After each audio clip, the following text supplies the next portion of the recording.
So now we can move on to the other one. We had basically the same block. I think it was like an hour with those two. We had the Adventures of Super Mario Bros. 3, but we also had Captain N, and I believe Mario aired first with Captain N right after. So that was kind of cool. And that was more of a Saturday morning thing. Like Mario was like, weekdays, Monday through Fridays, Monday through Thursday with Zelda and Friday. But the other ones were more like a Saturday morning cartoon. And and yeah, that one had a bit of a different style. It was based on the Mario 3 storyline. The opening introduces that I guess Koopa was defeated, but he came back with the Koopa kids because back then they were still his kids. I believe they had different names because they didn't have official names in the game yet or something because I think it was still made early. The game wasn't finished yet, so they didn't have the names locked down. Yeah. And yeah, that one, yeah, I see the Zelda there. That one was way closer to the game in terms of like the actual floating blocks, the actual power-ups. Again, that game was more established because you actually have, giant land, pipe land, and all them places, so they do appear in the cartoons and stuff. Noticeably though, the voices, I believe, I don't know about the princess though, but I know that Koopa and Toad kept their voices from the Super Show, but I know Mario and Luigi were replaced.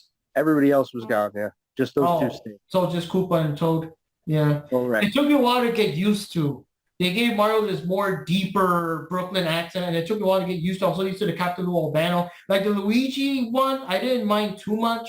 And sometimes I kind of say to myself, what if we had a combination where Mario was voiced by Captain Lou Albano with Luigi being voiced by like the guy from the Mario 3 cartoons? Like how would that have worked? It was a lot deeper now.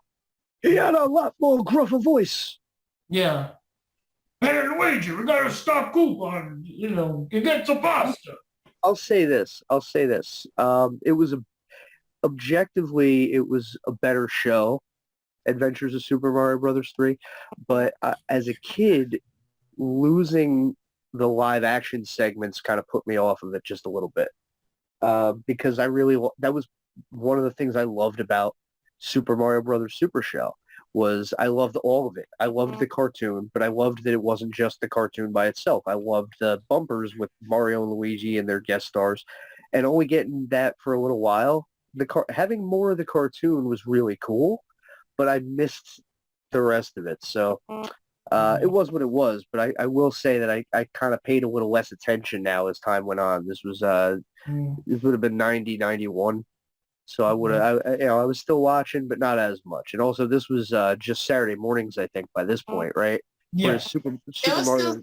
It was still showing the syndication because honestly, I didn't watch it on Saturday mornings. I only looked at the syndicated version. I watched it when it was like new, like airing live. I never watched it in reruns. I just watched it like after it came out. It had a long life in reruns, but yeah, I think this was syndicated, whereas the Super Show, this was originally Saturday morning, whereas the Super Show was daily. That ran every day. It was always weekly. Yeah. So this was weekly, and then in syndication, I used to see it in blocks. Yeah, they'd put it on with other shows. So that one also had updated. The other thing, too, if you think about it, Mario only had like about maybe 2 or 3 tracks, I believe, in the Mario one. And then Mario 2 had more music. So I think most of the music was based on Mario 2 than 1 because 1 didn't have that much to work with. But like Mario 3 had way more tracks and way more things. So they would like, play that a lot in the cartoon. The updated Mario 3 sound effects, all the power-ups would come out, like the frog suit, the Tanuki suit. Oh, yeah. I loved all that shit. I loved how the episode would open on the map. Yeah. That was cool. The game map. And then, like, in every episode, they'd use at least one of the power-ups from the game. Yeah. Every time. Like, that one... It was objectively a better adaptation. Yeah. It was a better show, ultimately. Maybe not as memorable for one reason or other, but at the same time, like, they did adapt the games better. They stuck more close to it. Instead of just having the power-ups be like, oh, over there, magically, there's just a fire flower growing. That's how it was on Super Show. Now they'd have to hit the punch blocks and grab the power-up and everything. It was the level designs were much more faithful to the game. It was slick. It was a good good, solid piece of work. And it wasn't just like every episode a new theme. Like this, we're in Wild West land, and here we're in race car land. It was just straight to the game, and it was more. There was a little bit of continuity. Like the episodes would call back and connect in a sense, like some of the story reference from before. So it was a lot different, a lot the same, a lot that was definitely better though. I mean, they were written really tight by this point. This was a long way away from when Frogger worked at a newspaper office just because. Yeah. Like now they were getting serious. Like, this was the game. This was the game in action and nothing else. Another thing with the Koopa kids, though, it gave way for more bad guys, and not every episode had Koopa. Sometimes it was just one or two of the kids causing trouble, so that would kind of give some variety here and there. And one thing to note, sorry, just real quick, Wendy, I gotta say this is this cartoon actually, on rare occasions, actually called Koopa Bowser because he was always just called King Koopa in the Super Show. Here they had very few scenes. I was even confused on what the, but I remember one episode in particular, Princess went on vacation or something, and Koopa and them found out, so they made like this fake princess robot to take her place to do evil stuff. So it was an episode where, well, there was a scene, I should say. She was hanging out with Koopa, and he leaves or whatever. So Mario's like, Princess, how can you be so nice to Bowser Koopa? So I'm like, yeah, I actually said it back. Because that was the thing. Back with the Super Show, I had no fucking idea who Bowser was. I remember there was an old Mario. I don't know if it was Mario and Zelda or just Mario. Because those were like attached to the hip back then, There was one of those, I don't know if you guys remember those old sticker activity books with the stickers. You buy the packs until you fill them up. So they had all the characters.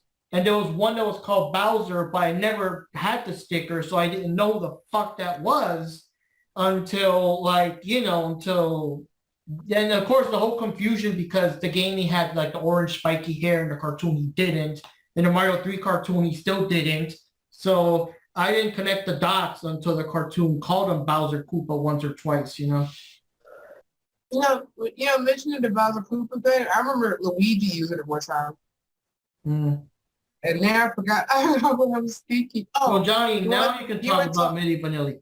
Okay, no, I'm gonna say because if he's about to get into Milli Vanilli, I would say one thing I know of it is like the original show, the Super Show, they use a lot of licensed music in that show, and Mario 3 also used a lot of licensed music. But I remember more for the Super Show than I do for Mario 3, with the exception of like Milli Vanilli. And that's why. That's why with the successive show, Super Mario World, they did all the music in-house. Because by this point, they were familiar with the problems they were going to have. So when it came to the next show, which we'll talk about, they were like, okay, no outside music. We're going to just do it all ourselves. Then we don't have to worry. Yeah. Because they got it. Thing is, well, the Super Show, because, got the bumpers. It was just, an episode with the live action scenes. With Mario 3, it was, I forgot if they were both equal length or one episode was a little longer than the other, but they had 2 episodes to wrap up the half hour, But Johnny, since you've been quiet for a while, you can tell us about Milli Vanilli and all that. The only thing I remember now that Rikki Roxx has gone back to the whole, I guess, copyright thing, I did remember the original episode, like they still like sang their songs and they still had their music in the background or whatever. And, a lot of 80's cheese, that was what was popular back in the day. But then when they released it on, I guess, on home video, they just took out all the music. Yeah. Like they just replaced it with generic, like whatever music they decided to put, but it was still replacing like their soundtrack. But I'm pretty sure that has to do with their whole like copyright stuff. Yeah, it was twofold. It was partly because of the licensing, but also because the scandal happened like a couple weeks after the episode debuted. I remember. Everybody involved was a little bit embarrassed. It was kind of like that episode of Punky Brewster when they had, who was it, Menudo or somebody on there, and then they all got busted for cocaine. Oh, God.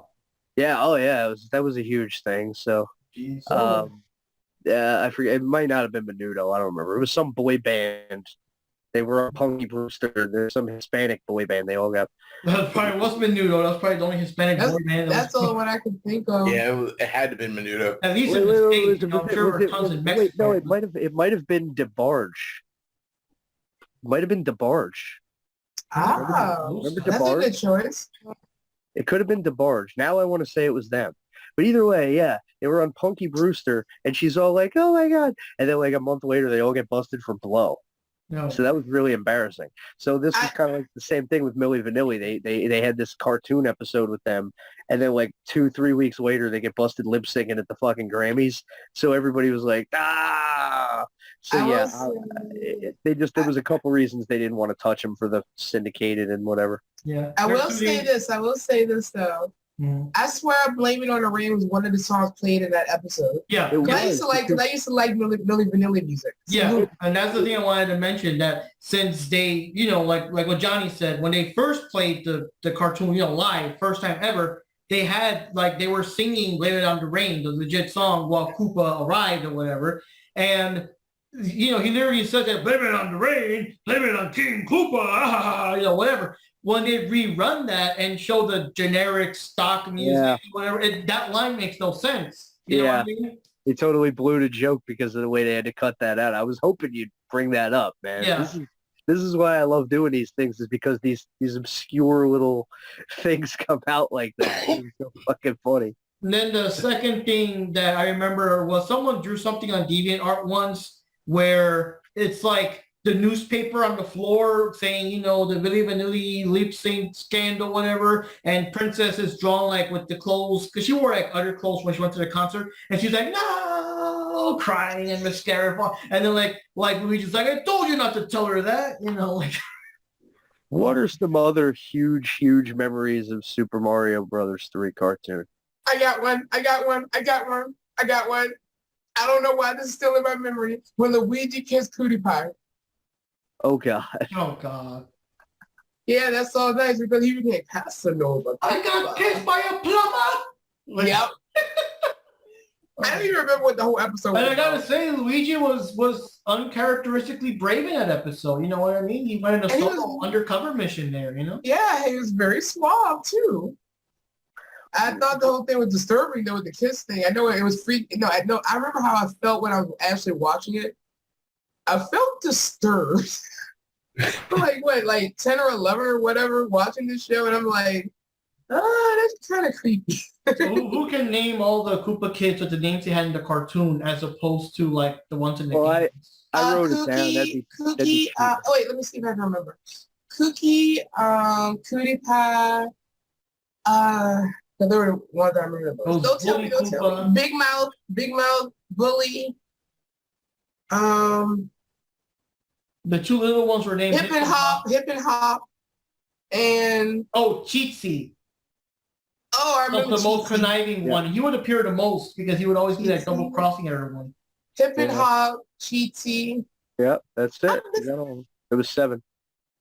Oh, yeah. Thanks. I forgot about Cheatsy though. Yeah, Cutie Pie and that's the thing though, of all the characters, because all their names changed. Kooky was the only one that kind of kept his name because he was still Kooky Von Koopa. Like in the game, it's like Ludwig Von Koopa, so at least that's partially, you know. Yeah, and it's funny because Big Mouth's name was Morton Koopa Jr. Yeah, like Morton Downey Jr. It's kind of interesting how they had to come up with names for that version because, like, as far as I know, the game wasn't finished at the time or whatever, and in the Japanese version they didn't have names anyway, so they had to come up with something. Yeah. They basically... Rikki, can you tell us how the show started? What was the first episode to officially introduce the Mario 3 cartoon out of all the different plots they could have used? That's the one where they did the Ninja Turtles parody. Where the Koopalings, they grew up and they had ninja weapons and shit. Like, what were they called? That was the first episode. That's the first one on the DVD. I forgot. Oh, on the DVD. Okay. Giant Land. That was the Giant Land episode, right? No, they went back to Giant Land later on. This was just some kind of weird fucking...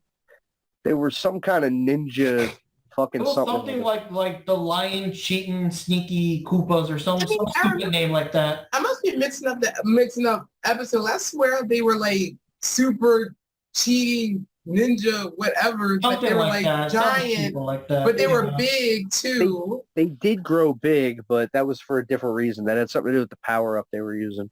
Now, I was so Okay. confused because when I first saw the episode, I caught it kind of late. So they were already like transformed. So I'm like, the fuck are these guys? I thought they were maybe Koopa Troopas or whatever. But then when Mario did XYZ and they turned back to normal, they had, the Koopaling designs. I'm still like, the fuck are these guys? Because I didn't know Koopa had kids. Like, I was like, the hell? At one point, the one was like, I love being a Koopa. Oh, man. You guys are assholes. You guys are fucking assholes. What I remember the most, I really loved. Well, first of all, they would have adventures. They would sometimes go to the real world, which is kind of interesting. Yeah, I And was have gonna that say. thing. And I think in Mario the Super Show, one of the little subplot kind of things, one of those unattainable goals was that they were stuck in the Mushroom Kingdom, and there were some episodes dealing with them trying to find a way back home. And I think one of the episodes, which is kind of similar to Dungeons and Dragons and other similar type shows like that, is that they find a way home, but they gotta give it up because the bad guys are still doing crap, so they gotta stay. But in Mario 3, they could just go back and forth wherever the fuck they wanted to. But anyways, one episode that was super awesome was Koopa had a magical, I think, an amulet or something. Yeah. I'm so glad you brought it up because I was going to use the Mario power-ups, but for whatever reason, because of course it only works in the real world. He had to go to the real world to use them. But the thing I like the most is that he would combine power-ups. That's something you couldn't do in the game. He could fly with the Tanuki suit thing and shoot the fireballs at the same time and crap. That was fucking dope. And the musical segment, Mario, Luigi, and Koopa would basically cycle through every fucking power-up in the game. You know what I mean? I was like, epic. I'm so glad you brought that up because I was going to. Because I was like, that's another episode that really stuck out to me, was that one. But if you got Glitch Mario Brothers 3, he used like Tanuki, not Tanuki suit. Yeah, the Tanuki suit and the Karibo shoe thingy, you do that. If he glitched it, the little glitch, that kind of works. And now by this point, a lot of what the original vision that they had for the show had come true, more or less, because by this point, Adventures of Super Mario Brothers 3 was airing as part of a 60-minute block with Captain N, so they had kind of come full circle on that. Captain N, as I mentioned, and we'll talk about Captain N, they had some of the same elements of the early concept, where they were originally going to do an hour-long show and they were going to do all these other Nintendo games. So they were kind of in an interesting place already by 1990 with that point. There definitely been an evolution in the Mario cartoons, I thought, because even though they were still so similar, they were smoother, they were brighter. Honestly, all the Mario and Zelda stuff was pretty well done for the time, I thought. Yeah. I mean, it's a little rough, but at the same time, like, there's a lot more motion than you'd expect from a cartoon of that era. Even the Captain N stuff, which we'll talk about, they definitely, it's not just like static figures and talking heads. Like, there's a lot of motion and a lot of character stuff being done with the movement of the figures and things like that, which I notice as an artistic person. So, I mean, you were seeing these incremental improvements as it went on to the story as well. Like, I think Super Mario Brothers 3 was probably, up to that point, the most faithful cartoon ever based on a video game. I don't see how you could have say otherwise, or what was more faithful. Because even with Super Mario World, you got the fucking caveman dude. But, Super Mario Brothers 3, other than the fact that they kept going back and forth to the real world, other than that, it was pretty straight. Like, it was pretty straight to the game. I really appreciated that. That was really cool. I mean, I don't know necessarily like episodes specifically stand out to me as much as moments. Like, I used to really strongly react when I would see them do something that was very heavily reminiscent of the game. I would really pop for that. I remember stuff like that more than I remember specific episodes. Even though I do have all the stuff. I got all the DVDs. I do watch them. It's just, from myself, I mostly remember character-related things for the show. Like the episode where Mario and Luigi were pissed at each other, and Luigi got pissed off when he stormed out. And Mario went to help him. It was raining, so he should he took his frog suit, and then it turned into a whole adventure. And there was an animation error in that episode. I can't remember what it was. I just remember there was an error in it. But yeah, I always liked that one. Or that was kind of an interesting one. And and then Luigi kept doing this thing with Mario where he would like pull his mustache, and it's something apparently he always done, and Mario hates it when Luigi does that to him. Yeah. You noticing a pattern here. I just like anything when Luigi is getting over on Mario. Panda, what do you got? You got some fond, strong memories of Adventures of Super Mario Brothers 3? Sadly, I really don't. Like, my memory kind of skips over Super Mario 3, and I actually started watching the Super Mario cartoon again back at Super Mario World. Yeah. That's when I started watching it again. We'll get there in a bit because that was like another season. We'll get to that one and how the quality was affected. Yeah, so I kind of got to skip out of this one because I really didn't pay too much attention to Super Mario 3. There were some episodes, I'd run across and sit there and watch it for a second. Like there was one, I forget what happened, but somehow I think it was Mario had like a Tanuki suit, but he was also throwing fireballs at the same time. And I was just like, why the hell can't I do this in the game? This would be so much easier if I could pull this off. Like, I'm looking up Game Genie codes to see if it's possible, but it's not. Oh my God, if they really had a Game Genie code to do that. Wow. I did like that in Mario 3, the game, you can actually take an extra hit. Like if you have a power-up and not, a power-up that's not just a mushroom, if you get hit, you turn back into like the regular Super Mario, and then another hit, then you become the small Mario. Yeah. Or Mario 2, the older one, you only get, one hit and you shrink. So that was kind of extra, I thought the show was really cool. Like I even thought the original was cool in its way, but as they got more to work with, the shows became more refined, which was really cool. I feel like maybe people who weren't there for it, maybe they look back on it a little more harshly than it is because, at the time, this stuff was all we ever wanted or asked for. I mean, It was as close to perfect as it got. And, that gives us a good springboard to talk about the show that was airing as the other half of that block, which was, of course, Captain N. There it is. Yeah. I'll be back in a minute, guys. I'll let you guys start her up, then I'll talk about episodes. What are we? Oh, well, yeah. I mean, oof, man. I mean, that actually ran for longer than you'd think. That was a whole 3 seasons from 89 to 91. Like, that was, I don't remember it being on that long, but it was. I know I don't. I mean, I watched it occasionally, but I did not watch it as much as I did like the Super Show of Mario 3. And I know it was part of the Super Mario World Captain N thing at one point, but I didn't even watch it through that. The first 2 seasons it aired as part of the block with Super Mario 3. And then the 3rd season aired as part of a block with Super Mario World. So it did run for a while. Season 2 was when they did some changes. Season 2, they updated the cast to bring in the infamous Game Boy. Added them to the cast. But we'll talk about the premise since Mark ducked out to pay the bill, I guess. Okay.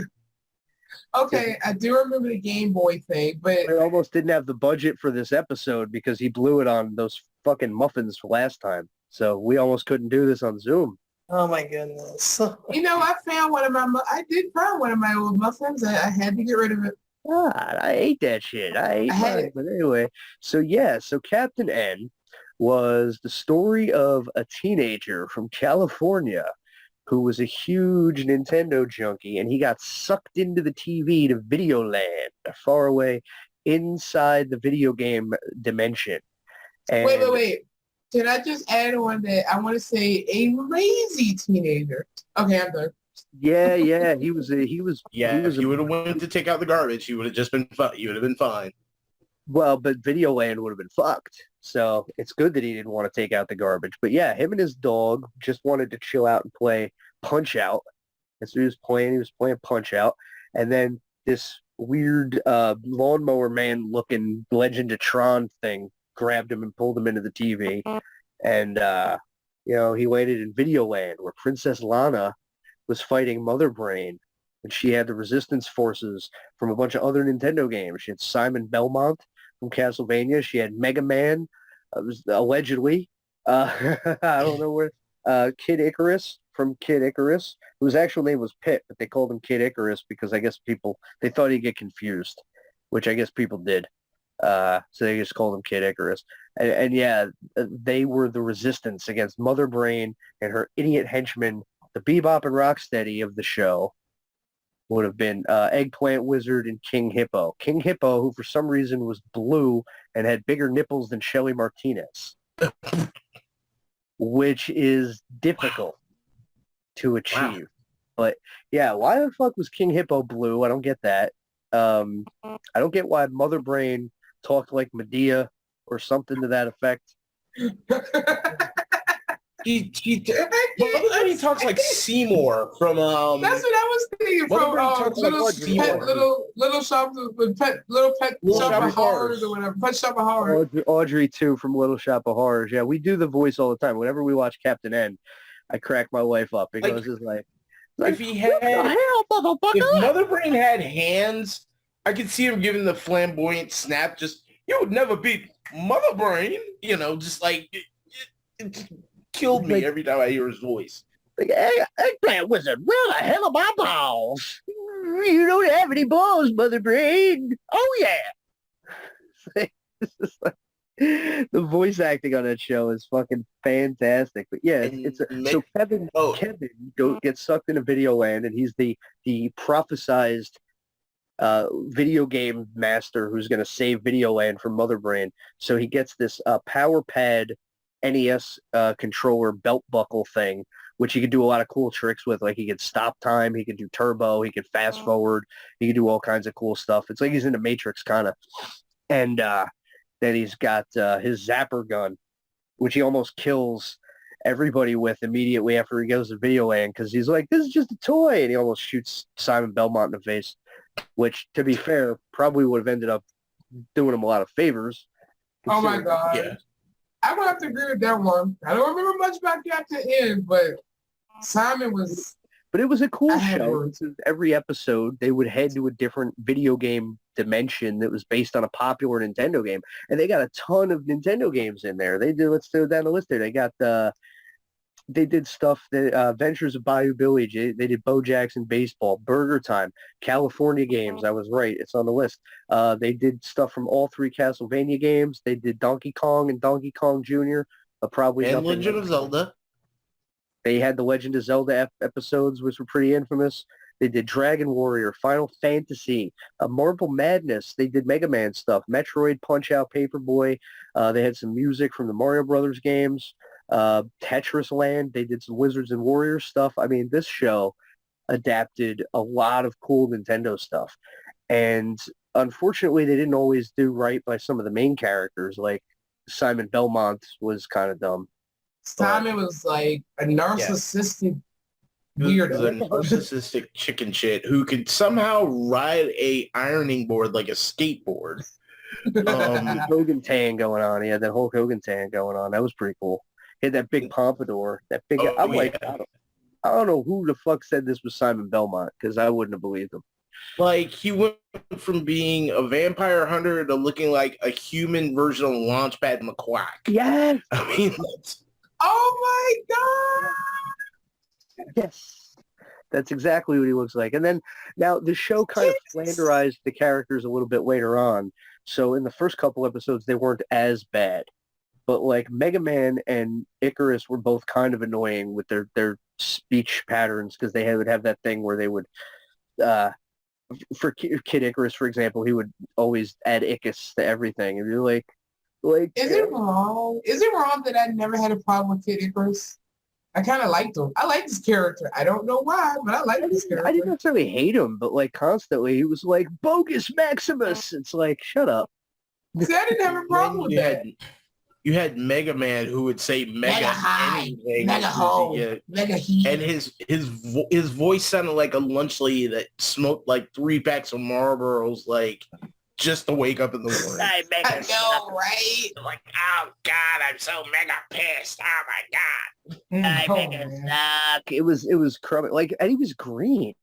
Like I don't know, man. There was no Mega Man I'm familiar with. But so yeah, like Yeah, the designs are so weird. Even characters like Dr. Wily probably looked the closest when he appeared. But like all the Mega Masters, no, I'm sorry, Robot Masters, all the weird designs and junk like that. And they made Dr. Wily like an elf. He had elf ears. Like, I don't know. It was just like, I don't know. The designs were so weird. Even King Hippo that came very close was green for some reason. It's like every... Did you hear me? Did you hear me do the thing with the Shelly Martinez nipples? Or were you out of Yeah, I heard. That was good, right? Yeah, but oh man, That was good. yeah, that was kind of weird. I think he was like the first character with moves on a animated cartoon show for kids. Oh, Jesus Christ. Oh, I mean, good thing it wasn't Dusty Rhodes rocking wrestling, right? Oh my god, yeah. Oh, Anyway, yeah, so I like that was cool. They had a lot of cool guest stars. Like they of course did the Link and Zelda episode. But the same voice which- actors too to make it more, you know. It was cool because one of the things that annoyed me with the jump to the Super Mario Brothers 3 cartoon was we lost Zelda. So that annoyed me, you know. So getting a little bit more with this show was cool. And having it be based more on the second Zelda game, that was also cool. But yeah, so Dr. White was in a couple, or he showed up at least once. Donkey Kong, the Count, they didn't call him Dracula for some fucking reason. Alucard, the Dragon Lord from Dragon Warrior, that was a good get. I wonder what they booked him for. I wonder like what his fee was. I wonder if he booked it with Sims. Bye you, Billy. Yeah, I remember. Oh yeah, that was like a whole point of it. It was because I guess Mother Brain tried to study because you know Kevin was such a expert in games and stuff. So it's like, well, let's find the one game he doesn't know how to play. So it turns out he sucked at playing Bayou Billy. So they purposely put him in that game to see if he could get defeated there. You know what I mean? Everybody sucks at Bayou Billy because Bayou Billy sucks a bag of Bayou dicks. No. exactly. Now, one thing I remember was there was a part where there was actually a two-parter, which is kind of rare for those cartoons, some kind of warps or whatever. But I remember that in part 2, for them to like get to Mother Brain, they had to get through the entire Mega Man 1 game. And the thing I like is that right off the bat in the beginning, one of the giant little hopper robots killed them twice. And it's kind of like, if we die one more time, that's it. And obviously they make it through it. I'm saying, okay, so you're telling me you beat the entire Mega Man game on one life. I call BS on that shit. I expect at least Simon and Icarus to die, you know, die or something with that. You know what I mean? Couldn't possibly get that lucky. Yeah. They use the game genie. Yeah. Right? But yeah, But, here's something you might not have known. So originally, before they aired the cartoon, Captain N debuted where? Somebody's got to know. Where did Captain N debut before the cartoon show? Magazine, maybe? Oh, the comics. Nintendo Power? Nintendo Power. You got it. Nintendo Power. Nintendo Power was there the you first go. appearance of Captain N. They used to do like the comic strips in the magazine. Yeah. So it was like a preview for the show in a sense. Yeah. So it was cool though. Then season 2 they added the Game Boy, which was kind of weird. Yeah.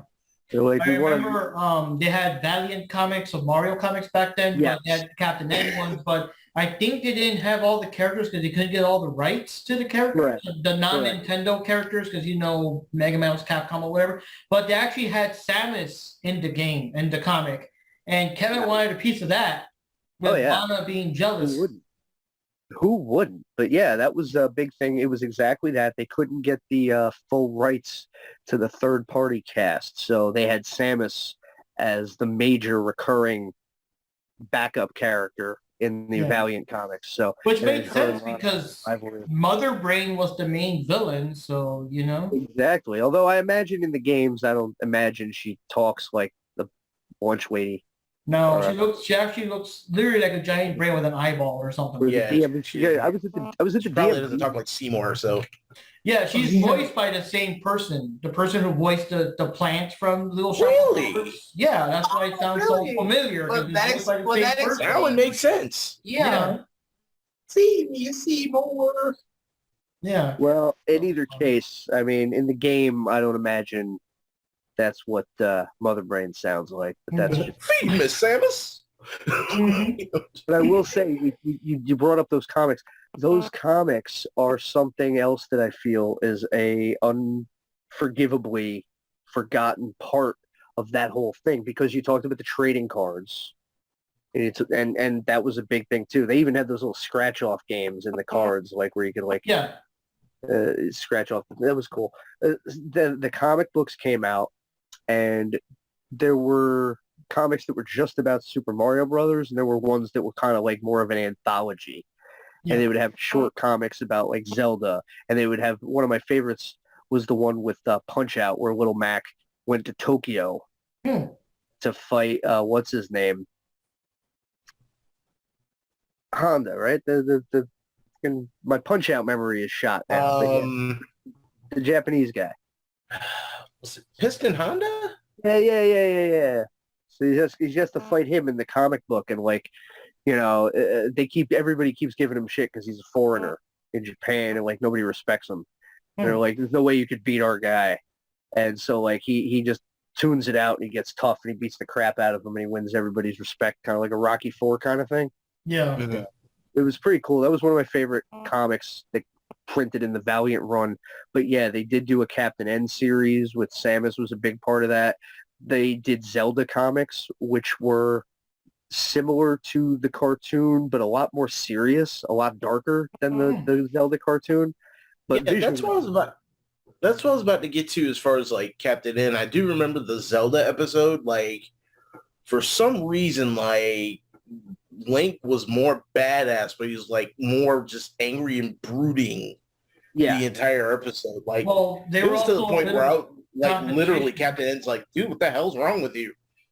So I mean, time had passed. It was the same voice actors, which I thought was great, as the Friday afternoon Zelda, but it was like they had aged up a little bit. I thought that was neat. It felt like it wasn't exactly the same. It felt like that 2 years maybe had passed, both in real life and on. They were kind of butting heads because Link is used to being the hero, but then Kevin's the main character here, so they're both kind of butting heads a lot over who leads. yeah, I like that they actually in the follow-up episode they got along a lot better, which shows at least some continuity. So speaking of butting heads, the question has to be asked, and we can all throw our 2 cents in here. Princess Zelda or Princess Lana? We'll let Wendy answer that one. Huh? I'm the wrong person to ask for that one. Oh, it's tough. It's tough. Yeah, it's hard to say. I don't know. Stuff. Lana's a snappier dresser. Yeah. But Zelda knows how to use a bow and arrow and she can shoot people. Yeah. But then again, this was the 80's, and Lana's got that White Snake video outfit going on, like a Pollution video, like the mall hair, like she's got the whole deal. She could hold her own in a fight. I don't know. She did good sometimes. Lana did. I mean, I don't know. I remember there was one episode too that I guess Kevin was bullied in school or something by some jock guy. So they made a robot of him. yeah, I made a robot with his memories and some crap, and there was like a game or something with the Mega Man 2 robots and everything, and I guess somehow they got past their differences, which again shouldn't count because it's a robot anyway. So when you go back to the real world, he'll still be on your ass. You know what I mean? But I think wasn't there an episode where some girl from his real world came too that kind of sort of like Kevin and Lana was jealous or something, or was that like a Futurama episode? I'm getting that kind of confused. I don't remember any episode like that. I do remember the one with the robotic version of the bully, which I still say if they wanted to be dicks about it, they should have made it to where instead of him having a blue jacket, it should have been like a black jacket with red trim to kind of like represent Sega. Yeah. Oh, Oh man. just to screw with them. Just either just like have them like press down on the belt buckle and just have them roll a ball like Sonic or something. Oh god. Just something just to F with them. Yeah. Like, to me, that would have been hilarious. But no, as far as like a girl coming through there, I don't remember anything. Probably, I think it was more like Futurama, I think. Like a plot like that. But let me see here. There was an episode where like Dr. Light created Mega Girl for Mega Man, and you had to go on some mission to, I guess, give her life or sentience or some shit like that on Mega Man's birthday. Yeah, it was Roll, but they couldn't. They, for some reason they changed it, but that's what it was. Yeah. And all kinds of weird ass episodes. There's an episode where Simon lost his memory or some shit and was like Donkey Kong's son or something. And there was one episode where Simon had a love potion and fell in love with Mother Brain.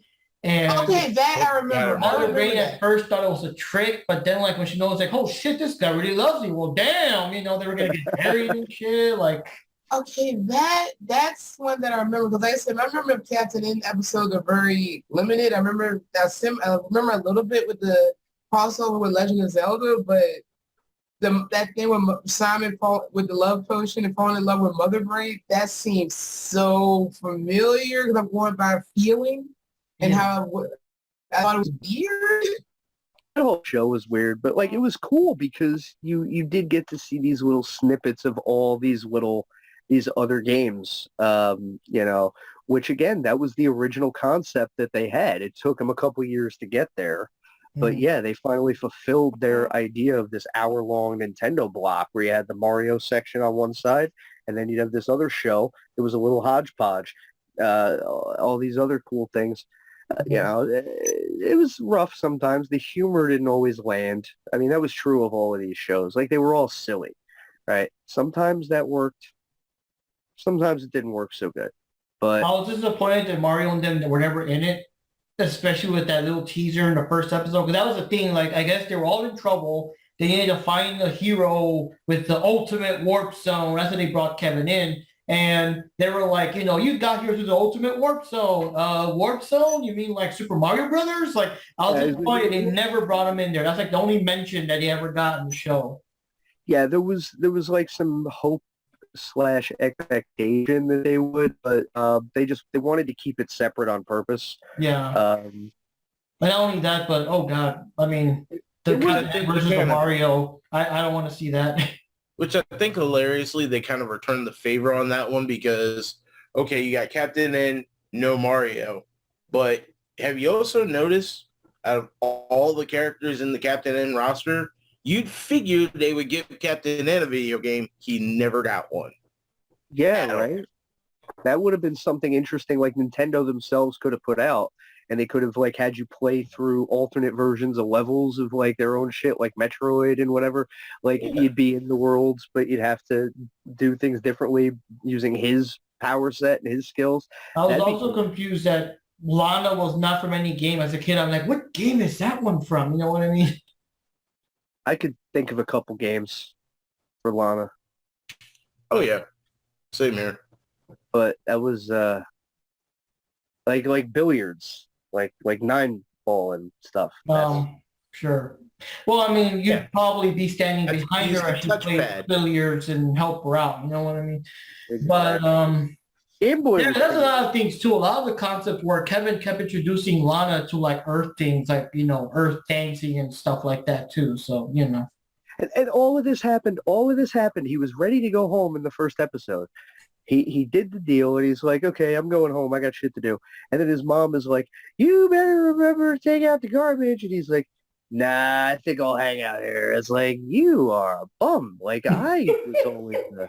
I got even back then, as a regular kid, like, if you were, like, around his age, would you rather, like, do chores and get a job or some shit? Or you're now in a warp zone where the dangers of these games are real.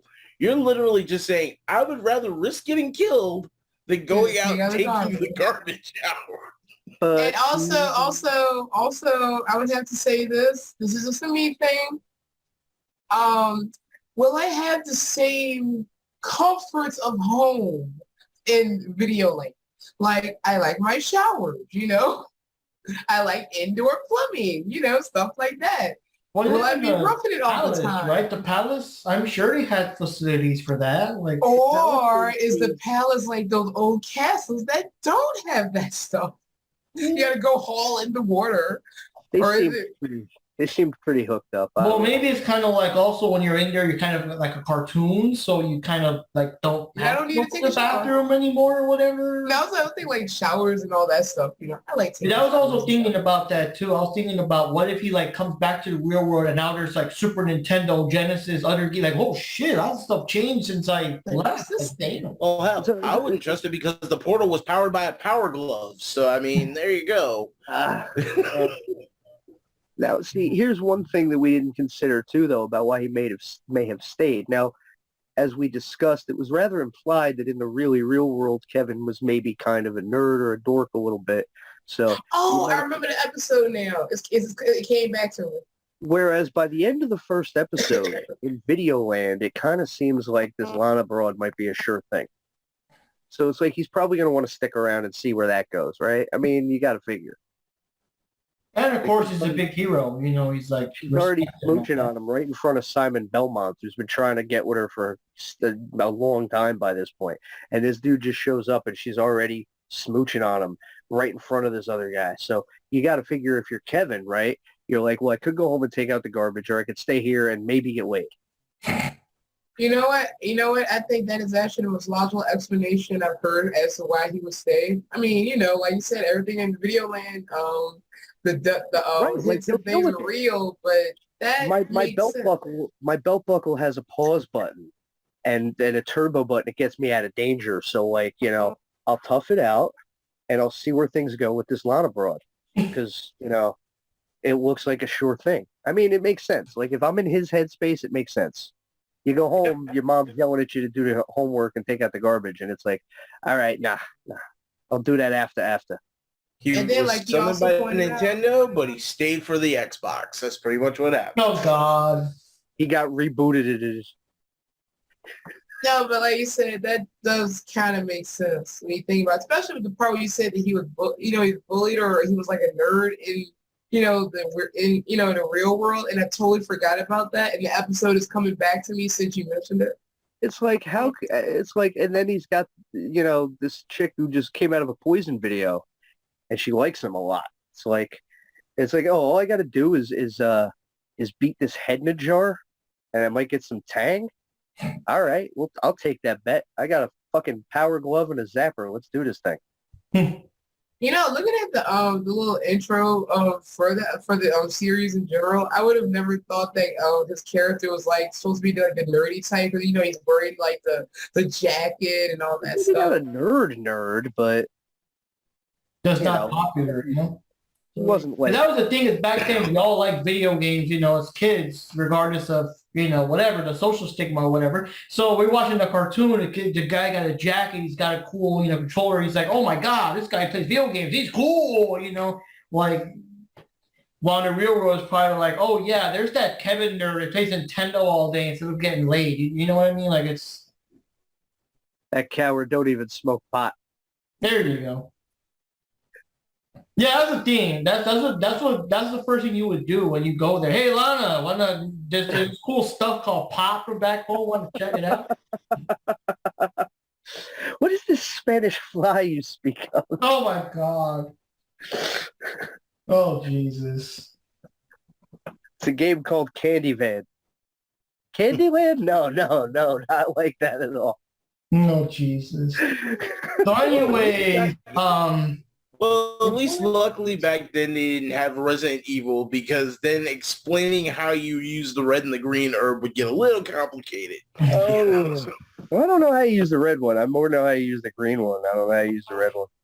I always thought Joe Valentine and them never get they never take video game damage because they're so high they can't even feel it anyway. It's probably why. Yeah, But, that was a cool show though, man. And then the third season, of course, aired as a block. Yeah, I was gonna go into that because Super Nintendo came out at the time. It was time for the next show, so we had this weird block now. It was a Super Mario World show. Well, it was just called Super Mario World, but also Captain N. But now Captain N was cut because it was like instead of a full half-hour show, it was little segments. Now I think it was. I forgot if it was 2 segments or were they crammed into half an hour or some shit. I'm trying to remember because I remember Super Mario World That's an hour was block. shorter. No, it was a block. It was a full It was an block. hour. So a full hour. The full block. Because I remember the last season of Captain N. We'll get into Mario World in a bit, but the last season of Captain N was very like trimmed down. The episodes were shorter. The art got way more simplistic, and they couldn't have, for whatever reason, everyone in the show. I guess it's an animation cost. So you'll have an episode of Kevin's mostly hanging out with Mega Man, an episode where he's mostly hanging out with Simon, an episode where he's mostly with Kid, but not like the whole cast like you usually had and stuff. There was an episode based on Mega Man 3 because that was new at the time with Rush. And there was one based on Final Fantasy because that was just coming out. And there was a stupid basketball one, Hoopland or some shit. And there was another Zelda episode. I forgot, it was some kind of event and Link and Zelda were invited. So shit happened. So they might as well help because they're there too. But I like the continuity and now Kevin and Link got along. Yo, what's up? Yo, yeah, what's up, Link? They got along. They got past their little whatever. But yeah, I remember that. The animation was very simplistic. It was very crappy, and it just felt like the budget really went down. And then Super Mario World kind of suffered a sort of similar fate, which is a shame because the intro looks so cool. Oh yeah. The intro reminds me of like Thundercats, like the intro compared to the actual show. You know what? like the Mario World show. And I didn't know it was like bad memories until I saw it again. But I always thought it was the exact same animation style of Mario 3. But then I go back and rewatch it, I'm like, oh, fuck, no, Because that was the internet reviews. Like, the animation was so horrible. I'm like, dude, what are you talking about? It's the same style like Mario 3, just that, with Yoshi in them. And I watched the cartoon. Oh, my God, yeah, it is terrible. There's parts where Mario's head is huge or they're just thrown out of proportion or whatever. Like, I do Oh think yeah. I think the budget might have been, definitely a What factor. budget? Yeah. Well, yeah. So that one had to copy the games, and I hated that there was never an explanation, but I know it's not to confuse the kids because Toad was not in the actual game in Mario World. So now we had Mario, Luigi, and the Princess, but like Yoshi replaced Toad, and they live in Caveland, I guess, and it was weird because the cartoon was a mixture between, stopping Koopa and his plans and the kids and whatever, but at the same time, they're also trying to teach the cavemen modern stuff. Like we were teaching them about TV and how to drive cars and stuff like that. And of course, hilarity ensues or that kind of stuff. Yeah, I mean, in a way, it was kind of a regression of sorts. But I by this point, I do confess, I would see the block occasionally. Like I remember one weekend specifically staying over at my friend's house, waking up on a Saturday morning, and we watched the Captain N Super Mario World block while we were having breakfast. So I remember it, but this was around the time when I kind of started paying attention to other things, and it was kind of drifting away from these shows a little bit. So I have probably the dimmest memories of season 3 of Captain N and the Super Mario World show. So my strongest memories would have been the Super Show and the first season of Captain N. And by this point, Super Mario World, like I was only seeing occasionally by now. And with Captain N, I was not really watching as I had been even a year before. So it is what it is. But I mean, they were still taking their shot. They were still putting it out there. So good for them in that regard. It's unfortunate that it kind of slipped a little bit, but the interest was still there. The comics were on the way out, but they were still really hot. I can't believe how rare and in demand those comics. I have a couple of them. I don't have a lot of them, but those things are hard. I went to a Comic-Con. I was lucky enough to find a Mario comic for like $6 because I know that online they're like, crazy prices and shit. My buddy Danny had a hardcover book, which I tried to beg off him for years. I offered to buy it. I wish I could have. He probably wishes he'd sold it to me too, because I know he doesn't have it no more. But he had a hardcover book, It was oversized too. It was like a treasury edition. It was much larger than a standard book or graphic novel. It was a very large book. And it wasn't necessarily very thick, but just the dimensions of it, the height and the width were very oversized. And it reprinted a lot of the various Valiant. They did a couple Marios, but they did mostly Zelda and Captain N stuff, and a couple of the anthologies like Punch Out, this and that. So this hardcover book, it had all this stuff in there. And oh man, it was so awesome and so beautifully done. And he used to let me borrow it, but I tried to buy it off, and he wouldn't budge on that. And I got to ask him whatever happened to it, but I bet he's going to give me some sob story. And he's going to tell me, I wish I sold it to you. Because like, one thing he used to have a bunch of the early Sonic comics that I didn't have. I had most of them, but I was missing a few. And I used to beg him for those, and he wouldn't give them to me. And finally, he gave them to me. There might have been money changed hands or whatever, but he's like, they were a little banged up. But he's like, if I hang on to them, they're just going in the garbage, so I'll just give them to you. And they're worth like so much money now. And it's like, but I wish I could have gotten some of that Valiant Nintendo stuff he had. Because that hardcover book, I think, is worth a fortune. But even a lot of the individual issues. And like, that's pretty cool too, man. Like I had a couple of the comics, but I wish I could go back and really have made it a point to collect them, because we didn't know, I don't think, how in demand they would end up being. Yeah. Now I remember two main things of the cartoon amongst other stuff. I remember, I think the Mama Luigi episode or something where Luigi was more like in charge because Mario was gone or whatever. But there was a part where Mario and Luigi were going through like, one of the castles with the traps and the thwomps and all that stuff. So one of the thwomps crushed Mario and he became like a flat, cartoony figure. But the funny thing was that Luigi grabbed them, rolled them up like a newspaper and kept running with them until he hit a block that had like that new pea balloon thing that pumps you up, and he would, smack it, and that would turn Mario back to normal. Well, hey, you see, Paper Mario was always canon. There you go. Now, one thing I remember it's kind of morbid when you think about it. There was an episode where Luigi, Koopa opened a fast food restaurant. I was hoping you'd bring that one. Yeah, up, they had eggplant burgers and papaya fries, and it was just their luck that I guess what's it called? Mario doesn't like eggplant or whatever. So he no, egg. It was actually just some kind of egg. Yeah, he didn't like eggs, so he just ate the fries. And Luigi and Yoshi would just pig out till they got all fat and everything. And like the princess tried to lock them up so they can lose some weight because they were getting too fat. Yeah. But Bowser's plan though originally was like the more they eat the chicken stuff, the more they're gonna turn into chickadactyls or whatever. But it was like, oh, what do I do when all my customers, turn to chickadactyls? Oh, wait a minute. I'll open a fried chickadactyl stand. Fortune number 2. Like, dude, that is so fucked up. It's morbid, man. That means you have to slaughter all of them.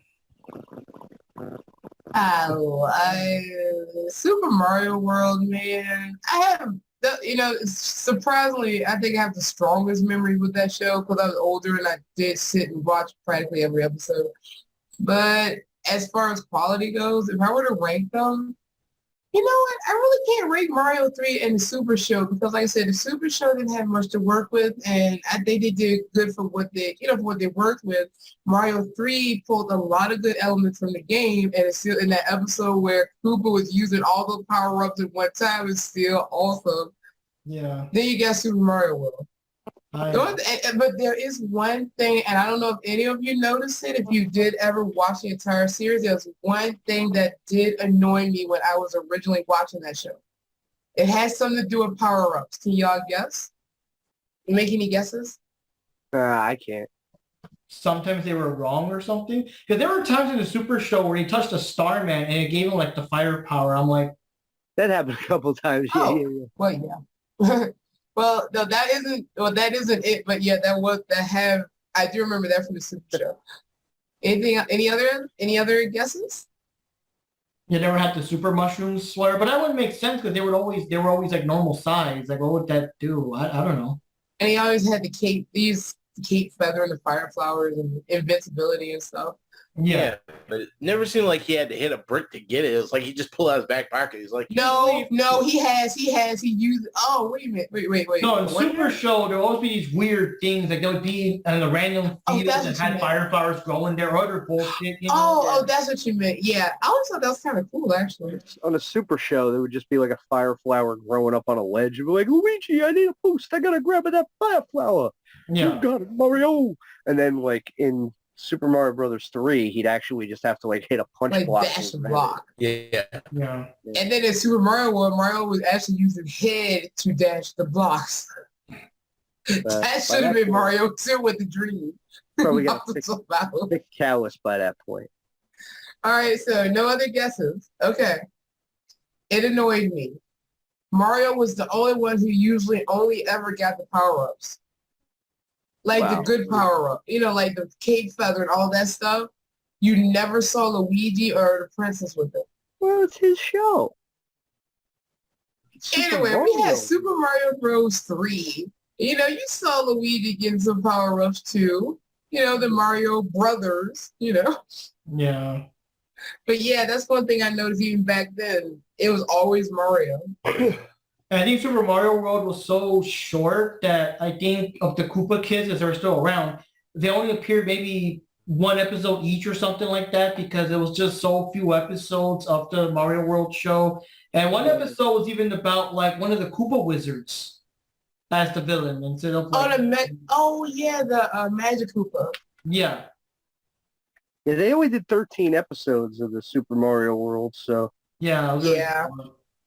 Yeah, I at think that point too- I was over it. I was either watching Captain N or Pro Stars. Which Oh God, was that the one with Michael Jordan, Wayne Gretzky, and Wow. Bo man. Jackson, yeah. Bo Jackson? That was on NBC. That was an NBC show. But I there's heard it was some a Tiger Mario game. cartoons. It was like a Bo Jackson Tiger game, but it was like two games and it was basically like two Tiger games like just together. And once they could play the baseball game, and the other they could play the what was it? Football, basketball, what was the other sport? football. Football. Well, Yeah. What about Oh, But I just remember like, oh, Michael Jordan couldn't be bothered, you know, like in between the actual show, there'd be little live action segments with Larry Bird and Wayne Gretzky and Bo Jackson talking, but Jordan would always be like his voiceover over like actual clips of him from games or whatever because you know he's probably too busy probably too to busy playing.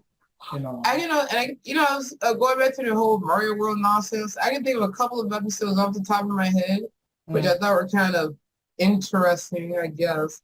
The episode with the Christmas episode, on the Mama Luigi episode, Luigi was telling the story of how he discovered Yoshi. Yeah. And I thought that was kind of cute, still annoying. And Blarg was in it. And then you had the Christmas episode where Mario felt bad that the cave kids don't have a Christmas, or he was Santa Claus, and right. he was delivering the presents or some nonsense, and Yoshi was like the reindeer. Oh, you know what? Now I remember something. There was an episode with Mario 3 that actually dealt, I guess, sort of like the kids version, whatever, but they actually dealt with the concept of racism. Because Koopa went around and he sprayed like half the Mushroom Kingdom red and half the Mushroom Kingdom blue. Yeah. And he would start arguing like those darn, oh my God. Oh, that was actually Oh pretty no, good. red and blue. Oh no. Heavy Yeah. shit. Alright. Political instead of race. They don't take talent. They should have picked other colors. They should have picked like orange and purple or something. Oh Man, my I God. don't- They had the Yeah, I was- blue wave back then. I was pretty Oh easily. my gosh, I didn't think about it. Red and blue. Oh, I know. I just thought of that right now. Like, oh, I wonder if that was intentional or they're just picking. Oh, random Lord. colors. They were messing with you even back then. God, I did not think of that. It's funny how innocent my mind was just now. It's like, yeah, one was red, one was blue. I still didn't make the connection. Me neither until now. We're also But like, yeah, they would start arguing and fighting and whatever until I don't know what happened that taught them to get along anyway or some bullshit. But that was like the intention all the time. Like, What is with that hat? plan. what the fuck is with that hat? What? The hat. I don't know. It's killing me. It's the Home Alone hat, the one that Kevin wore. Why? You either First one or movie. two. That's the first movie he had. You're Yeah, inside, and it's like 65 degrees outside. it's not 65 degrees here. We're in Pennsylvania. wish it dude. was. It's getting kind of nippy. I don't know. It was like 80 degrees here.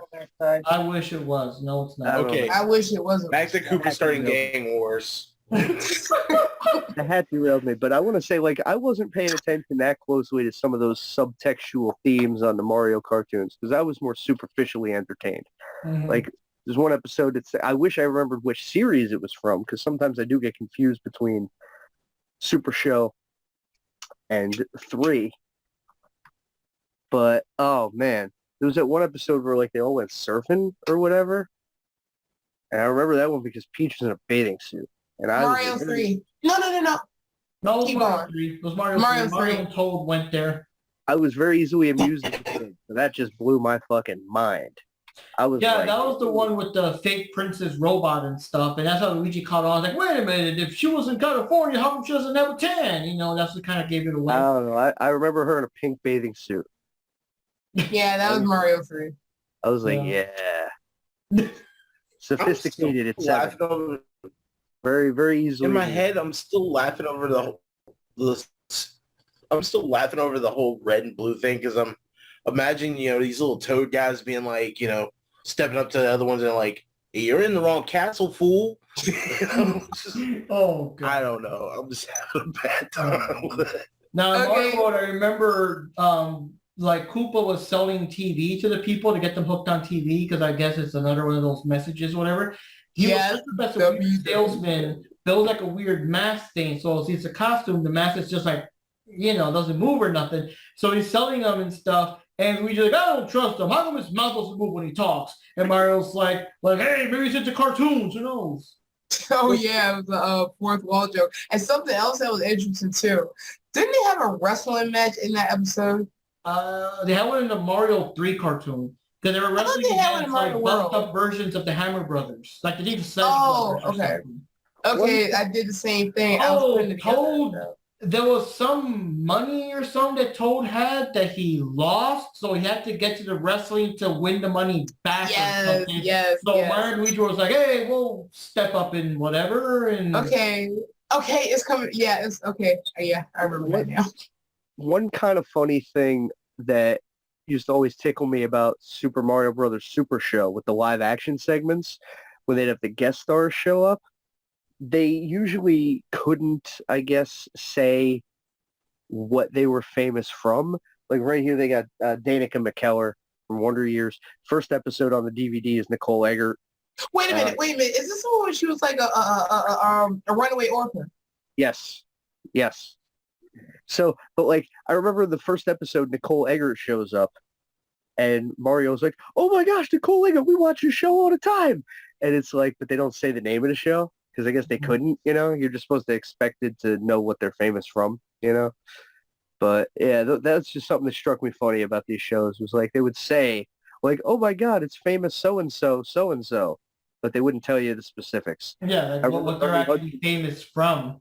Ernie Hudson showed up and he was clearly supposed to be a Ghostbuster, but they were like, he was one of the Slime Busters. No, Remember that shit? yeah. Where are the Well, other in Slime movie Busters? 2, even though it wouldn't have been around yet. Wait. Ghostbusters No, that was like before part 2, I think. Because the original Ghostbusters cartoon was still around for a good while before the... It ended in 91. I know that much. But I'm just trying to remember when the second movie came out, which I think came out in 89 because of the other movies that were out right about the same time. So I'm pretty sure Ghostbusters 2 came out in 89, which would have been funny because, they had to deal with the river of slime. So, Yeah. there you go. My chick is still not doing the Mario. Oh, God. Pissing And me the off. other Super Mario World episode that I can't remember, which was about like, Dude, it's fucking overconsumption. Damn it, he's The done. thing with the phone.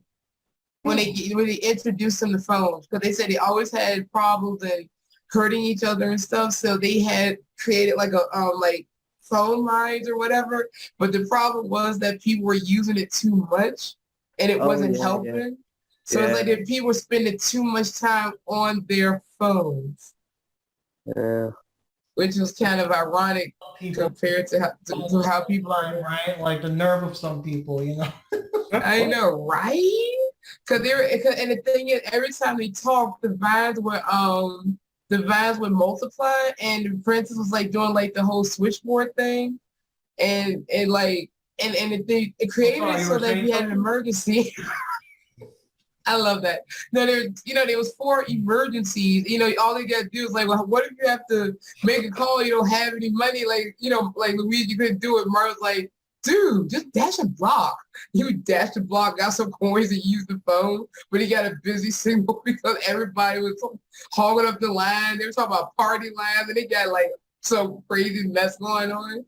Then they realized that there was an attack, and they couldn't get anyone for help. So I forgot how they dealt with it. Oh, I think Mario got like invisibility power or something. I don't know.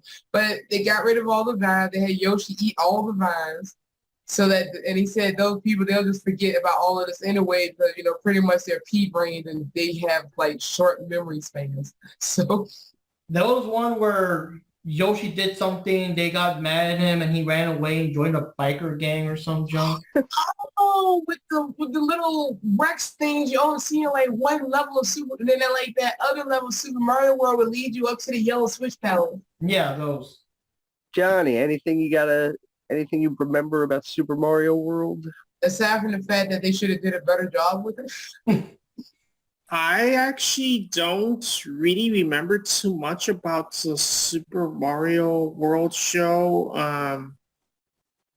But yeah, I did notice that show was very short. Like you guys said, it only had 13 or 14 episodes. Like, Yeah. I don't know, like the ratings were really dropping really bad by then, but yeah, I don't know. It was kind of weird. Because as a game itself, like Super Mario World was very successful. So it's kind of weird that the cartoon didn't really, I don't know, it didn't translate well in that aspect. It could have been a budget thing, or it could have been like they're so overcome. Oh, everyone loves Mario in the new game. They'll eat this cartoon up and give us, big ratings. No matter what shit we put in there, they'll watch it. E.T. Like E.T. for the Atari 2600. Oh yeah. Who cares about quality?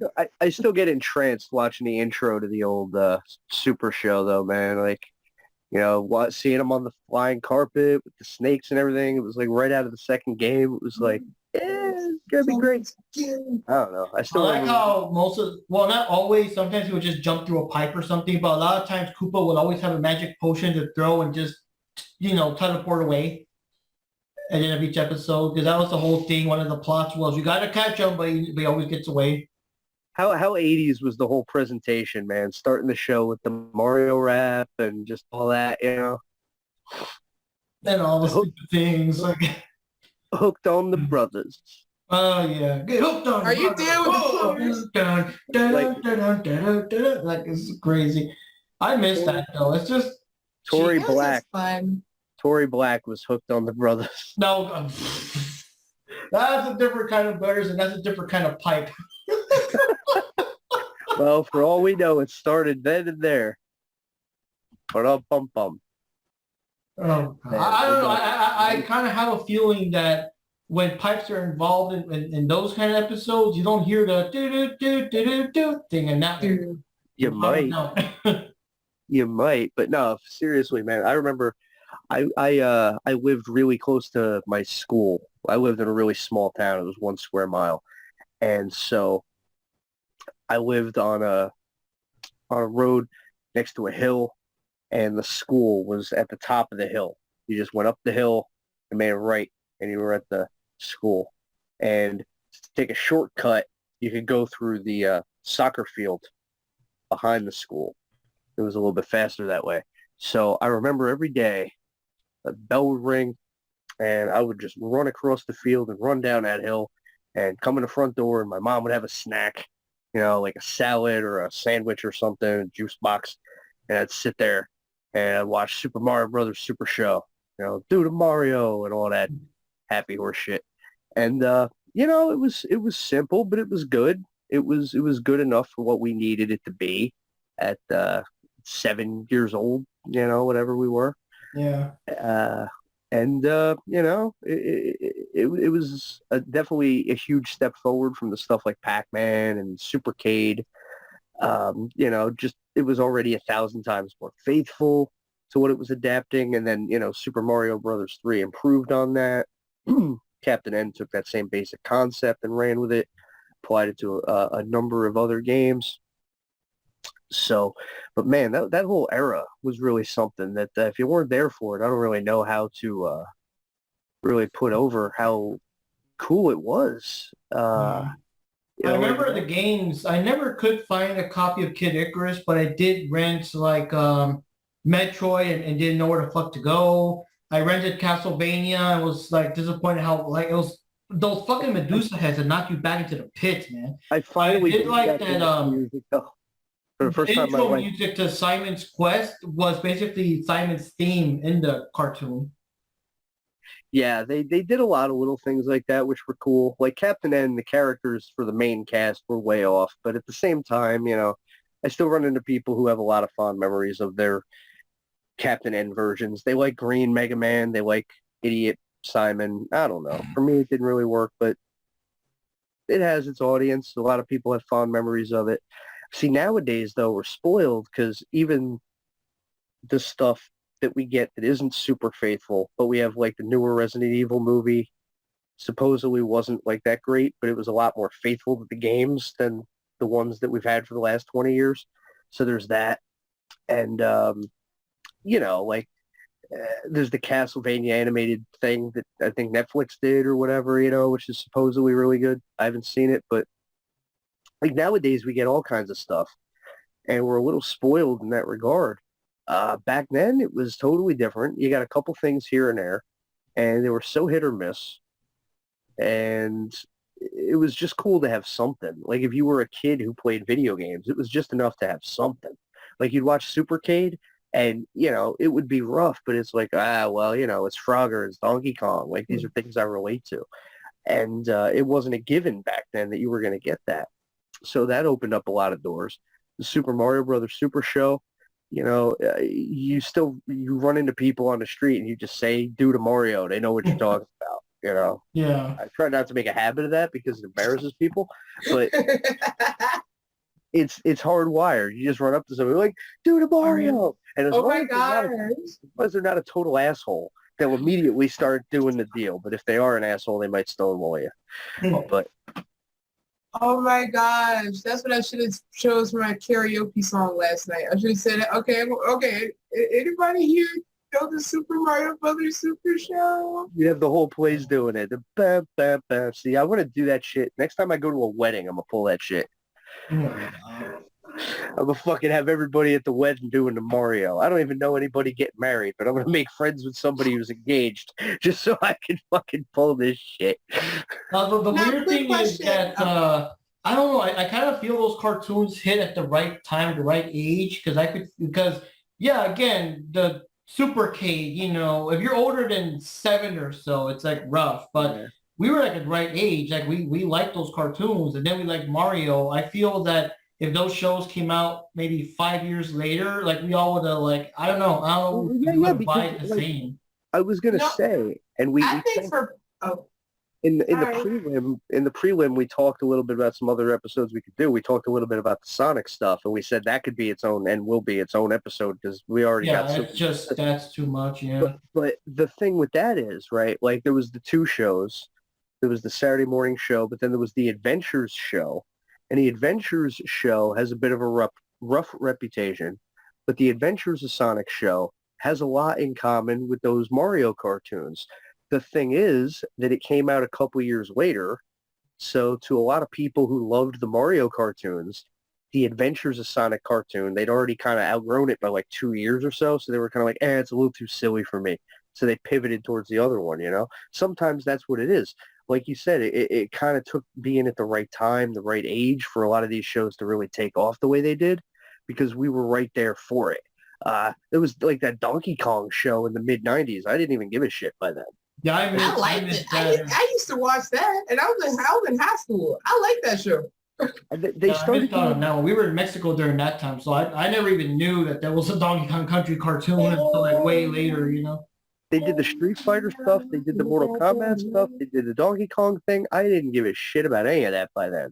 Hmm. I was already a jaded little 13-year-old by then. Yeah. Just wasn't. Yeah, It's that like Street Fighter these- cartoon was horrible. The what? The Street Fighter cartoon was horrible. Yeah, I want to watch a bunch of that. I got it for my girl. I want to watch a bunch of it so we could do the deal on that. Yeah, I'm thinking because we kind of went on like for a bit. We'll wrap it up with these, but in a later episode we'll go into Street Fighter, Mortal Kombat, the Mega Man cartoon. If you Gotta guys do the want, Sonic you one. can bring in the Donkey Kong Country one. We got to do the Sonic one with the two 90s cartoons for sure, though. Oh, three of them. Remember that third one? Oh, Sonic Underground? Yeah, Okay. Wait, all right. that one. I at least like the theme song. The theme song is better than it has any right to be. I'll say this: some of the music wasn't bad. It was an interesting concept for a show. Some of the music wasn't altogether terrible. I'll say I that. just wish they had other people voice the siblings and not have Jaleel White do all three voices. For me, it was no Sally, no Sale. So Hey, so straight off the bat, the Adventures of Sonic the Hedgehog, I think that's like the more cartoony one, the cheesy one. Yeah. That's kind of like my guilty pleasure. I know that show was kind of like whatever, but yeah. it's okay. It's just like Dr. Robotnik made that I know show. it was super cheesy. if we were 6 and 7 when we watched it, we would have loved it. But we were like 10, 11, 12. So we're over. I mean, I was still going off the whole, oh my God, Sonic has a cartoon kind of vibe, you know. I was very confused though by how it was, you know, like how it was adapted. But Oh. But you know what's funny about that show? That I don't think this is true fact. I don't think me and my brother, we haven't really eaten like chili dogs that much. Because, you know, we were still like in the Mexican household, so we're mostly eating Mexican food and the occasional, you know, go to McDonald's, have burgers and all that crap. But with the Sonic cartoon, I think that was the first introduction of, holy shit, let's order some chili, what's it called? The chili dogs. Yeah. We never had it before. I think remember I don't really like beans. So when we went for a chili dog, I was kind of grossed out because I didn't know the cartoon doesn't have that much detail. You know what I mean? I'm like, I didn't know there were beans in this. Like, no thanks, you know. But now that I got older, I can still eat them because I still don't like beans. But if I can't taste them because, you know, the meat, the spice, the stuff, like I can't really, I'll eat them because I can't really taste them amongst all the stuff. But It was the one thing that drove me nuts about the Super Mario Brothers Super Show right away, though. That we didn't really touch on. But all like the the only pasta thing that puns, really, too much. plumbing puns. It was too much. Too much with the pasta puns constantly. Everything was a pasta or plumbing thing. It was, oh my God, it's gonna be cheese, chicken, and mozzarella, and that's worse than last night's, you know, drain clog and Wait, Linguini. wait, there was a either Mario 3 or Super Show. I can't remember which one it was now. They ended up meeting no, it was Mario 3. Because I think they ended up in Italy or something. And Yeah, there were so probably. many, and I remember I don't remember them offhand, but I do remember a lot of puns, even if the dude just spitting out just random Italian sounding word that even said, "Annetta Funicello." I said, really? You just need the Mouseketeer. Really? and I'm observing. Yeah. I did mean, like that though, that thanks to them being plumbers, they had extra weapons because sometimes they would use the plungers too and everything. That would kind of make sense because they're plumbers. Oh, and now that you said that, I can remember a little more about the episode because they were feeling like there's something missing, Luigi, or yeah, it's just this feeling, this strong connection to Italy or something. And I think the person had a work for them to take, and it ended up in Italy. And what happened was apparently, and I think the Koopalings end up in the real world there too, and they send them back, and they found out like, oh wow, so they are connected to that particular section of Italy because they were like a statue of some ancestors of them or something nonsense like that. But yeah, they had plungers, they had wrenches, they had like plumber snakes, they had all kinds of like all the plumbing tools and Oh yeah, Mario used to use God. Mario used to use his little Ricky plumber Rock snake is like gonna a blow us all up. A bomb. Yeah, he came with one of my figures. It's pretty Yeah. cool. He's got articulation. His feet move. He's got the little key in the back, twisty key. It's pretty neat. I like these. These are recent. These came out the last few years. We didn't have nothing like this when we were kids. We had The the bomb was McDonald's. probably the most faithful thing in the Mario movie. For real, man. They used them all the time in the cartoon, though. And they had the plants. They used the bomb plants, like in the second game. That was cool. But yeah. They used the bomb plants, and Mauser showed up all the time, and he was German, and that sounded a little weird, but I guess it made sense. Yeah. Mauser. Yeah, they had what they call the Koopa pack. It was usually Triclyde, Mouser, and I think one of the Koopa Troopas or something. Yeah. And then Fry Guy would occasionally appear. Yes. It was kind of weird because like in the Mario game, like you have to play the game straight to run into him. He was like the boss in the middle of the game, but if you do like the tip with the the secret pipes that skip you ahead to Wart's level, you would not see him at all. So you have to play the game like legit to see him. Yeah, I got so excited doing the research for this episode that I actually fired up the Super Mario Brothers All-Stars cart. Yeah. Last night, played a little bit. That was cool. I beat the first game again. That always feels good to do.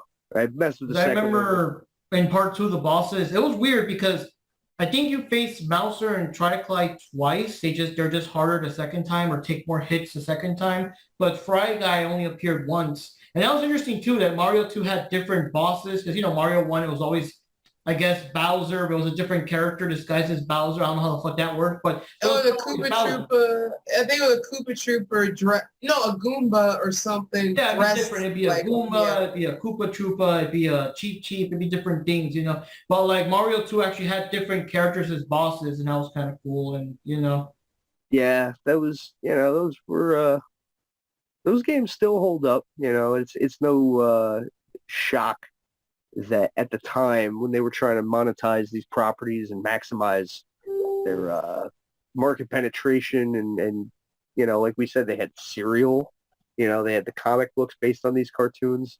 It was just a really crazy time. Nintendo was it at that point in time. Like, we talked about other systems that were out there. Like, it's unfortunate that something like the Sega Master System didn't take off because it was a great console with a great library. But Nintendo was just too overwhelming in the market. That's just the way it was. And in this country, stuff like the Master System and the Turbo Graphics, they just couldn't gain any traction. It wasn't possible. Yeah, because that would have been an Addict's Kid cartoon or something. You know what I mean? Like, yeah. Toe Jam and Earl or something. but I think we're going to be wrapping it up because some of us got to work tomorrow and stuff like that. And I think we kind of went with the basic cartoons for a while there. Well, we definitely got the whole major pantheon. Like, there was some things that we didn't go over in that much detail, like the Dragon's Lair and stuff like that. But we hit the big ones hard, and that's what it was really all about. And, it was a moment in time, man. It was huge, man. Everything like that. It was the biggest thing in the world back then. Can't really be overstated. If you weren't there, you really missed it. Yeah. I think we also went over the cartoons that all of us saw because, some of us didn't see Dragon's Lair, some of us didn't see whatever, but we went over the ones that all of us saw, even if in Johnny's case we barely remember, but we saw them all. Well, I got all the DVDs, like I got all of them as soon as they came out, which I was very fortunate to do because all of these are out of print now. They still have some of them out there, or at least they cost a whole bunch nowadays. These were cheap when they came out. I don't know about now. Yeah, but yeah, I think we'll wrap it up for now, guys, and we'll continue with another follow-up episode based on like the more late 90s ones, like the Mortal Kombat, the Street Fighter cartoon, Mega Man. Just remember now, those Earthworm Jim cartoon is kind of worth weren't there also Darkstalker cartoons? Yeah, we never saw it. So if any of you guys saw it, please tell us about it. There was the Darkstalker one. Yeah, that'll be. Wow. Well, I'll find episodes on YouTube, but I never saw it when it actually came out, but I'll watch it on YouTube or something. Katsuse was in that Earthworm Jim cartoon because she was in everything back then. So we'll take it easy for now, guys, and we'll see what's Yeah, this going was on. hot. This was a great one to do. You know, there's still a lot more to talk about, but this was definitely a deep, deep, deep dive. Love it. Yeah. Love everything about it. Yeah. So, yeah, we have everybody here. This is Mark Rodriguez here signing off for tonight's episode of the Fighting Podcast. Japan in 1980 signing out. Yeah, Jupi can. Adios. Oh, I guess it's me. Well, that would be the God of Thunder, Lord of Rock and Roll, icon of old school, Rikki Roxx. Signing off. Happy to be here on the podcast, and that leaves the one and only. This is Johnny Rodriguez. But everyone has like their intro sign off on this. And I'm Johnny Rodriguez. Mr. Electricity himself. All right. Well, I'll see you later, guys. And yeah, we're looking forward to it because, oh my God, we've just touched the tip of the iceberg because as games get more popular, we'll see that more and more cartoons came out of them. So we'll get there. Well, if you can't be good, be bad, baby. We'll see you next time. Yep. See you next time, guys.